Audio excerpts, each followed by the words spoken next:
Hi, this is Dan with Invest Rent to Own, and today we're going to talk about the paperwork for a contract for deed or a lease purchase agreement. You can download this for free. Just follow the link below and you can download it for free and use it yourself. I've used this particular agreement for 10-15 years or so, and it stood up in court when I've used it and needed to evict someone. And it served me well over the years. So let's get through the details here. So it's a lease purchase agreement. You put in the seller's name and the buyer's name.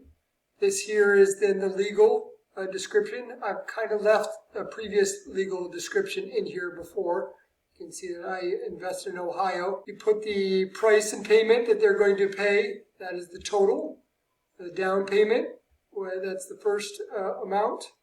Then the balance, which is the two subtracted from each other, how they're going to make those payments. So this particular one is $850 a month for 2 years for the total payment there.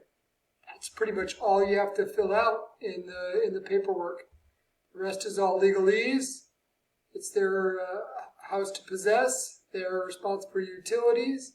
I set myself to be the taxes, to pay the taxes, because I want to make sure I got clear title and no one's ever getting any liens for me on it. I require insurance, just like a mortgage would require insurance. And they'll get the deed when they complete all the payments. They're not allowed to have any mechanics liens or any other liens. Default clause, if they don't pay, then you get to kick them out. At the end, you need to fill out your name, buyer's name, 2 places, get signed by a notary. So I actually have stopped using this paperwork about 5 years ago, and instead use something different for my 8-year lease options to buy. I was advised by a lawyer when the Consumer Finance Protection Bureau became in existence that if I wanted to do a lot more deals like these finance deals, fully financed deals, that there were limitations. And how it was interpreted to me was that, okay, I guess I should disclaimer. I'm not a lawyer, this isn't legal advice, but this was the advice that applied to me in the situation that I was in. And that was that I was limited in the number of deals that I could do. I could do 1 fully financed deal where I was seller financing per year and still maintain status quo. Or I could do 3 per year if I did some kind of qualifications. But if I wanted to do more than 3 per entity, then I needed to then do the full mortgage qualification that all banks are required to do today. Well, I'm not interested in doing the full bank qualification. The whole reason my business model is set up is I have a streamlined, easy way to have someone get a purchase that you don't have to run credit, all that kind of stuff.